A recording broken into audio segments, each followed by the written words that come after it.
یہ جو آپ دیکھ رہے ہیں یہ دنیا کا دوسرا سب سے بڑا روزہ شیعوں کے 8ویں امام حضرت علی ابن موسیٰ الرضا علیہ السلام کا ہے۔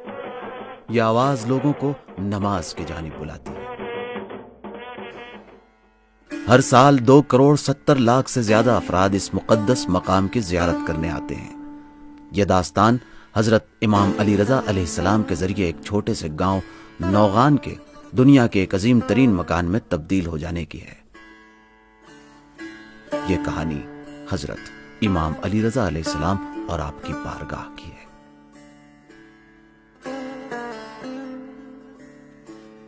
12 صدی پہلے حضرت امام علی رضا علیہ السلام کی شہادت کے بعد سن 203 ہجری قمری میں آپ کا جسم اطہر بہت بڑے باغ میں چھوٹے سے مقبرے میں دفن کر دیا گیا۔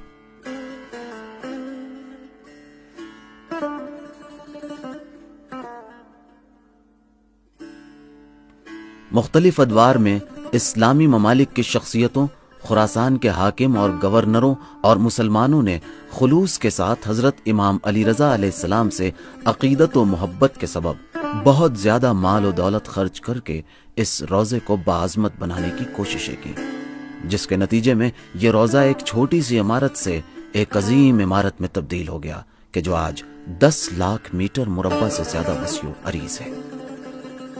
آج یہ روزہ منورہ ایران میں سب سے بڑے پرائیویٹ آرگنائزیشن کے ذریعے چل رہا ہے۔ اس روزے میں ہزاروں خادمین اپنی خدمات انجام دے رہے ہیں۔ وہ خودکار رضاکارانہ طور پر خدمت کے لیے آئے ہیں تاکہ حرم مطہر کے زائرین کے لیے آرام و سکون فراہم کر سکیں۔ ان خادمین کے درمیان ڈاکٹر، علماء، دانشمند، وکیل اور وزیر بھی موجود ہیں کہ سب مل کر زائرین کرام کے لیے زیارت کی راہیں آسان کرتے ہیں۔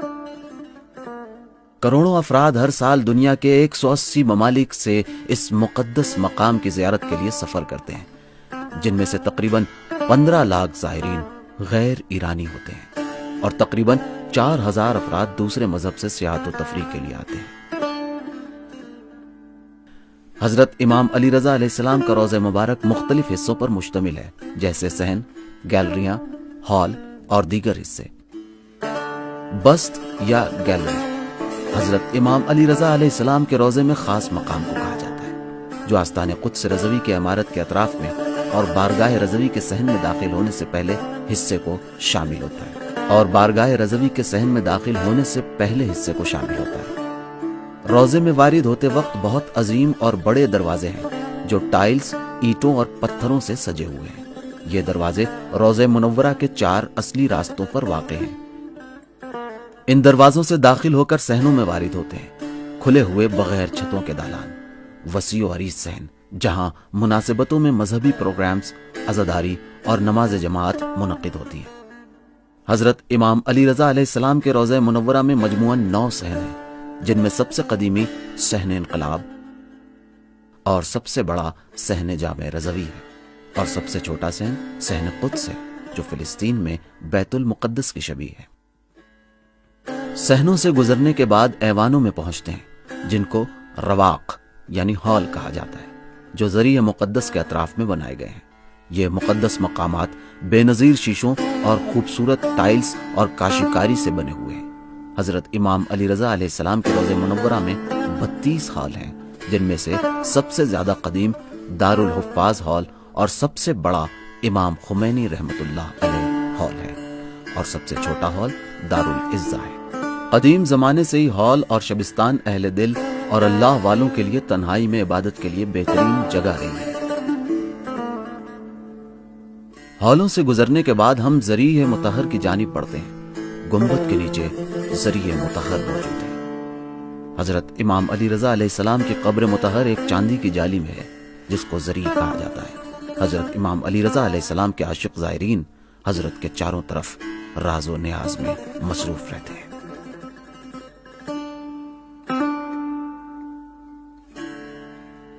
ذریعہ مقدس کے اوپر سنہرے رنگ کا گنبد ہے، جس کی 9 صدی پہلے تعمیر ہوئی تھی، اور گنبد کے اوپر 400 سال پہلے سونے کی چادر چڑھائی گئی تھی۔ بارگاہ رضوی کے گنبد کے اطراف اور دروازوں کے اوپر میناریں بنی ہیں، جو قدیم زمانے میں اذان کہنے اور رات میں مسافروں کو راستہ دکھانے کے لیے چراغ روشن کرنے کا کام کرتی تھی۔ روضہ منورہ میں مسجد گوہر شاد علمی ثقافتی مراکز، میوزیم، لائبریری اور علاج و معالجے کے مراکز ہیں۔ رضوی ثقافتی فاؤنڈیشن، جس کے تحت امام رضا علیہ السلام اسکولنگ سسٹم ہے، جو پرائمری سطح سے کالجز تک چلتا ہے، جو خاص طور پر محروم علاقوں میں تعمیر کیے گئے ہیں، جہاں اس وقت 7,000 سے زیادہ بچے زیر تعلیم ہیں۔ رضوی یونیورسٹی حضرت امام علی رضا علیہ السلام انٹرنیشنل یونیورسٹی اور اسلامی تحقیقاتی فاؤنڈیشن آستان قدس رضوی کے دوسرے علمی تحقیقی مراکز میں سے ہیں۔ ان علمی مراکز میں یونیورسٹی کے تقریباً 80 موضوعات کی گریجویٹ اور پی ایچ ڈی کی سطح پر تعلیم دی جاتی ہے اور 5,000 سے زیادہ اسٹوڈنٹس اور محقق تحصیل علم میں مشغول ہیں۔ آستان قدس رضوی کا پبلشرز اور پریس سینٹر 3 کروڑ سے زیادہ کتابیں زیور طبع سے آراستہ کر چکا ہے، جو اسلامی علوم و معارف، قرآنی تعلیمات اور دیگر علوم پر مشتمل ہے۔ اس کے تحت مشہد، تہران اور ایران کے دوسرے شہروں میں متعدد بک اسٹال اور ثقافتی سینٹرز موجود ہیں۔ آستان قدس رضوی کی مرکزی لائبریری، جو ایران و دنیا اسلام کے علمی آثار کا عظیم ترین گنجینہ اور مخزن شمار ہوتا ہے۔ اس مرکزی لائبریری سے 60 دوسری لائبریریاں بھی وابستہ ہیں، جن میں 45 لاکھ مطبوعہ کتابیں اور 80 لاکھ الیکٹرانک ماخذ موجود ہیں۔ ان میں تاریخ اسلام کے بہت سے کمیاب نسخے ہیں۔ یہ لائبریری اسلامی تحقیقات کے لیے انٹرنیشنل سینٹر شمار ہوتی ہے۔ 4 عمارتوں میں آستان قدس رضوی کے میوزیمز، 16 خصوصی گنجینے اور 8,000 سے زیادہ اشیاء، جنہیں دیکھنے کے لیے ہر سال 10 لاکھ لوگ آتے ہیں۔ حرم رضوی کا تاریخی میوزیم، فرش کا خصوصی میوزیم، سکوں کا مخزن، ڈاک ٹکٹ مخزن وغیرہ انہی میوزیمز کا حصہ ہے۔ حضرت امام علی رضا علیہ السلام کا انتہائی قدیمی دسترخوان، جہاں ہر روز 18,000 مہمانوں کی ضیافت ہوتی ہے، جن میں زائرین کی تعداد 16,000 ہے اور باقی خادم ہوتے ہیں۔ ماہ رمضان المبارک میں تقریباً 30 لاکھ افراد کو حرم مطہر رضوی میں افطاری دی جاتی ہے۔ یہ افطاری دنیا کے تازہ کھانوں کا سب سے بڑا دسترخوان شمار ہوتا ہے۔ رضوی ہسپتال، دارالشفا ہسپتال اور آستان قدس رضوی سے وابستہ دوسرے متعدد ہسپتال، جن میں اس مقدس بارگاہ میں علاج و معالجے کے متعدد مراکز اور کیمپس موجود ہیں، جو مختلف سیکشنز جیسے نیوکلیئر ادویات، کینسر سینٹر اور دوسرے متعدد خصوصی کلینکس ایرانی و غیر ایرانی مریضوں کے معالجے کے لیے حاضر خدمت رہتے ہیں۔ رضوی اقتصادی تنظیم، قابل اعتماد اور پائیدار مالی وسائل فراہم کرنے اور ثقافتی سرگرمیوں کو انجام دینے کی خاطر آستان قدس رضوی کے خیریہ اور اجتماعی مراکز بنائے گئے ہیں۔ یہ مراکز دوا سازی، فارمیسی، غذائی کمپنیاں، فرش بننے کی کمپنیاں، عمارتوں کی تعمیرات، کاشتکاری اور حیوانات فارم، آئل اور گیس، انفارمیشن ٹیکنالوجی، سرمایہ کاری جیسے کاروبار کے مختلف میدانوں میں سرگرمیاں بنائیں۔ مذکورہ بالا سرگرم ادارے آستان قدس رضوی اقتصادی آرگنائزیشن کے زیر نظر تقریباً 70 کمپنیوں اور اقتصادی انسٹیٹیوٹ کی صورت میں کام کر رہے ہیں۔ اس آرگنائزیشن کے تحت 12,000 سے زیادہ افراد براہ راست یا بالواسطہ طور پر ان کمپنیوں اور اداروں میں مصروف عمل ہیں۔ آستان قدس رضوی کی ورزش گاہیں اور جم، ورزش کے لیے متعدد عمارتیں جن کا رقبہ 23 ایکڑ سے زیادہ ہے۔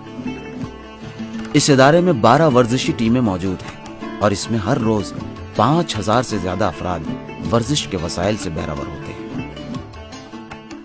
یہ تمام ثقافتی اجتماعی عظیم محصولات حضرت امام علی رضا علیہ السلام کے وجود مقدس کے زیر سایہ ہیں اور لوگوں کی اپنے مہربان امام سے محبت و لگاؤ اس عظیم ترقی و کمال کا سبب بنی، جو آج دنیا میں خدمت کی کیفیت و کمیت کے اعتبار سے بے نظیر ہے۔ شیعہ مذہب کے عقیدے میں امام ایک معصوم شخصیت ہے، جو اپنے کردار و گفتار میں کوئی خطا و لغزش نہیں رکھتے اور خداوند عالم کی جانب سے منتخب ہوتے ہیں تاکہ رسول خدا صلی اللہ علیہ وآلہ وسلم کے بعد حضرت کے جانشین قرار پائیں اور قرآن کریم کی تفسیر کریں اور دین اسلام کے احکام بیان فرمائیں۔ ہر شخص کا رابطہ اپنے امام سے الگ الگ ہوتا ہے۔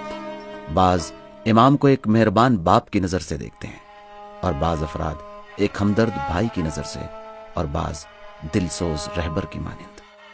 اور یہی وجہ ہے کہ ان لوگوں کے لیے روزے کی حیثیت ایک زیارت گاہ سے کہیں زیادہ ہوتی ہے، جیسے اپنے باپ کا گھر۔